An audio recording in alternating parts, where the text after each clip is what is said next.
নমস্কার বন্ধুরা, আজকে আমি আপনাদের সাথে শেয়ার করব কিছু গুরুত্বপূর্ণ টিপস যা আপনারা কয়েক ঘন্টার কাজকে খুবই অল্প সময়ের মধ্যে করে নিতে পারবেন। তো বন্ধুরা, ভিডিওটা সম্পূর্ণ দেখবেন, আপনাদের অনেক ভালো লাগবে। তো এই দেখুন বন্ধুরা, এখানে আমি একটা খবরের কাগজ নিয়েছি। আর এই কাগজগুলো কিন্তু আমাদের প্রত্যেকের বাড়িতেই থাকে। তো বন্ধুরা, কাগজটা আমি প্রথমে ছোট ছোট করে ছিঁড়ে নিচ্ছি। তো এই যে দেখুন বন্ধুরা, পেপারটা আমি ছোট ছোট করে ছিঁড়ে নিয়েছি। এরপর এই যে দেখুন, আমি একটা জলের বোতল নিয়েছি। এই জলের বোতলগুলোতে জল রাখতে রাখতে দেখবেন যে ভেতরে অনেক ময়লা হয়ে যায়। এই যে দেখুন, এই জায়গাটা কত ময়লা হয়েছে, আর এই যে দেখুন নিচের দিকটাও কিন্তু অনেক লাল হয়ে গেছে। এই নোংরাগুলো পরিষ্কার করতে কিন্তু অনেক সময় লাগে। আর অনেকে ব্রাশও ব্যবহার করে থাকে এই লালগুলো পরিষ্কার করার জন্য, কিন্তু তবুও কিন্তু ঠিকঠাক মতো পরিষ্কার হয় না। আর স্কচব্রাইট দিয়ে পরিষ্কার করলে বোতলে কিন্তু দাগও পড়ে যায়। মানে বোতলের যে একটা গ্লেজ আছে, সেই গ্লেজটা কিন্তু নষ্ট হয়ে যায়। তখন সেই সমস্ত বোতলগুলো দেখতে ভালো লাগে না। আর স্কচব্রাইট দিয়ে পরিষ্কার করলে বোতলের নিচের দিকটাও কিন্তু সেরকম ভাবে পরিষ্কার হয় না। তো বন্ধুরা, এই পেপারটা কিন্তু খুবই ম্যাজিকের মতো কাজ করবে। ১ সেকেন্ডের মধ্যেই আপনারা দেখতে পারবেন যে এই বোতলটা একদম চকচকা হয়ে গেছে। মানে একদম বাজারের কেনা নতুন বোতল মনে হবে। তো বন্ধুরা, পেপারটা আমি বোতলের মধ্যে এই যে দেখুন ঢুকিয়ে নিয়েছি, আর বোতলে অল্প একটু জলও নিয়েছি। মুটকা আটকিয়ে তারপর এই যে এভাবে হালকা একটু ঝাঁকি দিলে কিন্তু বোতল খুব তাড়াতাড়ি পরিষ্কার হয়ে যাবে। এই ময়লা বোতল পরিষ্কার করার জন্য কিন্তু বন্ধুরা কোনো রকম নিরমা, সাবান, তারপর স্কচব্রাইট, বোতল পরিষ্কার করার ব্রাশ প্রয়োজন নেই। দেখুন বন্ধুরা, বোতলটা কিন্তু খুব সুন্দরভাবে পরিষ্কার হয়ে গেছে। স্কচব্রাইট দিয়ে পরিষ্কার করলে এতটা কিন্তু পরিষ্কার হয় না। এই নিচের দিকগুলো তো পরিষ্কারই হয় না। উপরে হালকা একটু পরিষ্কার হয়, কিন্তু এই নিচের দিকগুলো পরিষ্কার হতে চায় না। বাট এই পেপার দিয়ে যদি আপনারা বোতল পরিষ্কার করেন, বোতল কিন্তু একদম আগের মতো নতুন বোতলের মতো হয়ে যায়। বোতলের মুখটা স্কচব্রাইট দিয়ে ডলে নিলেই পরিষ্কার হয়ে যাবে। আমি পেপার দিয়েই পরিষ্কার করে নিচ্ছি। তো বন্ধুরা, পেপারটা আমি বের করে নিয়েছি। এখন লিকুইড সাবান দিয়ে বোতলটা একটুখানি ধুয়ে নেব, তাতে করে বোতলের মধ্যে কোনো রকম গন্ধ থাকবে না। আর এই জলের বোতলগুলো ময়লা হয়ে গেলে পরিষ্কার করতেও কিন্তু অনেক সময় লেগে যায়। তো আপনারা যদি পেপার দিয়ে পরিষ্কার করেন, তাহলে কিন্তু বন্ধুরা আপনারা কিছু সময়ের মধ্যেই হাজারো হাজার বোতল পরিষ্কার করে নিতে পারবেন। এই দেখুন বোতলটা কত সুন্দর পরিষ্কার হয়ে গেছে। বোতলের এই যে নিচের দিকটা একদম চকচকা হয়ে গেছে। এরকম কিন্তু হয় না, স্কচব্রাইট দিয়ে পরিষ্কার করলে এরকম পরিষ্কার কিন্তু হয়ই না। লালচে লালচে দাগগুলো কিন্তু থেকে যায়, এরকম ভাবে পরিষ্কার হয় না। তো বন্ধুরা, আশা করছি আমার এই টিপটা আপনাদের কাছে অনেক ভালো লেগেছে, আর আপনাদের বোতল পরিষ্কার করতেও আর কোনো রকম সমস্যা হবে না। তো চলুন এখন দ্বিতীয় টিপে। তো এই দেখুন, এখানে আমি নিয়েছি একটা মোচা। মোচা কাটার পরে দেখবেন হাতের মধ্যে কিন্তু অনেক কালো দাগ লেগে যায়, আর সেই দাগগুলো কিন্তু সাবান দিয়ে ঘষলেও কিন্তু ওঠে না। আর এই দাগগুলো ২-৩ দিন হাতের মধ্যে লেগেই থাকে। আর শুধু মোচা নয়, যেকোনো সবজি কাটার আগে আপনারা যদি এই কাজটা করেন, তাহলে কিন্তু আপনাদের হাতে কোনো রকম দাগ লেগে থাকবে না।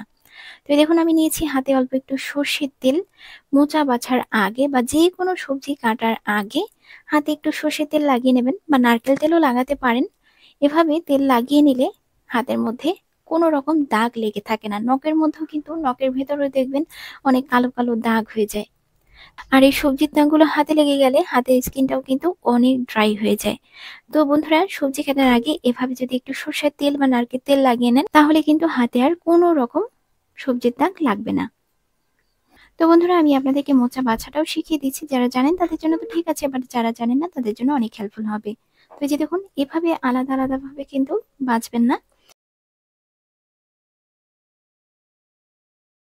এই যে মাঝখানের এই মোটা শিটটা ধরে তারপর এইভাবে দুটো একসাথেই টেনে ছিঁড়ে নেবেন।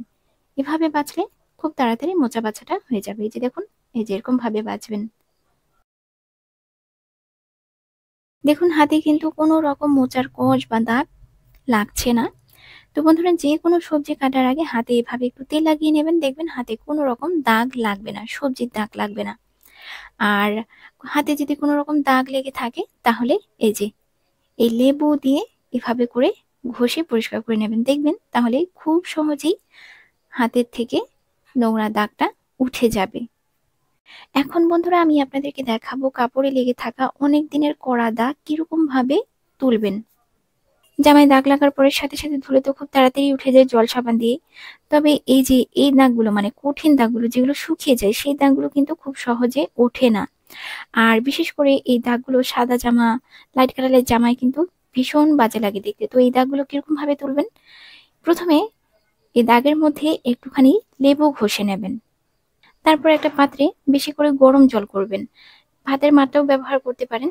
তাতে দিয়ে দেবেন অল্প একটু নিরমা আর দিয়ে দেবেন অল্প একটু লেবুর রস। আর জলটাকে না কড়া গরম করবেন। তারপর সেই দাগ লাগা কাপড়টা এই গরম জলের মধ্যে ডুবিয়ে রাখবেন বেশ খানিকক্ষণ।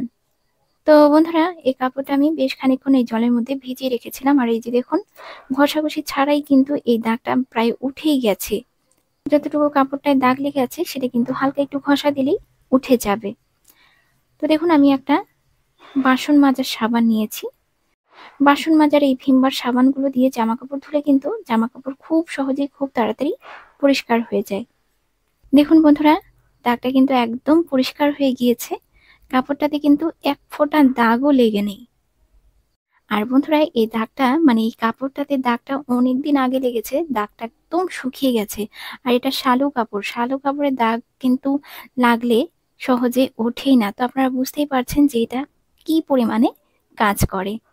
তো বন্ধুরা, আশা করছি আমার এই টিপটাও আপনাদের কাছে অনেক ভালো লাগবে আর কাপড়ে লেগে থাকা দাগ তুলতে আপনাদের আর কোনো রকম অসুবিধে হবে না। এরপরে যে দেখুন, আয়না, শোকেসের কাজ, জানালার কাজ, এই সমস্ত সীসা টিসাগুলোতে দাগ লেগে গেলে পরিষ্কার করতেও কিন্তু প্রায় অনেকটা সময় লেগে যায়। আর কাপড় দিয়েও কিন্তু ঠিকঠাক মতো পরিষ্কার হয় না। তো আমি আপনাদেরকে এমনই একটা সাধারণ জিনিস দিয়ে পরিষ্কার করা দেখাবো যা 1 সেকেন্ডের মধ্যেই এটা একদম চকচকে হয়ে যাবে। যত কঠিন দাগই লেগে থাকুক না কেন, সমস্ত ময়লা একদম পরিষ্কার হয়ে যাবে। তো বন্ধুরা, আয়নাটাতে আমি অল্প একটু জল নিয়ে নিলাম। এখন এই যে দেখুন, নিয়েছি একটা পেপার, ছোট্ট এক টুকরো পেপার নিয়ে নিয়েছি। জলটা দিয়ে তারপর এইভাবে করে পেপারটা দিয়ে হালকা একটু ডলে নিতে হবে। দেখুন, আয়নার কাছটা কত ময়লা ছিল আর কত সুন্দর চকচকে হয়ে গেল। বেশি ঘষাঘষিরও দরকার নেই, হালকা এরকম ভাবে একটুখানি ঘষলেই কিন্তু খুব সুন্দরভাবে পরিষ্কার হয়ে যায়। একটুকু কাজটার মধ্যে ধুলো ময়লা লেগে নেই। দেখুন কত সুন্দর পরিষ্কার হয়ে গেছে। এটাই যদি এখন আমি কাপড় দিয়ে পরিষ্কার করতাম সেরকম ভাবে কিন্তু এটা পরিষ্কার হতো না।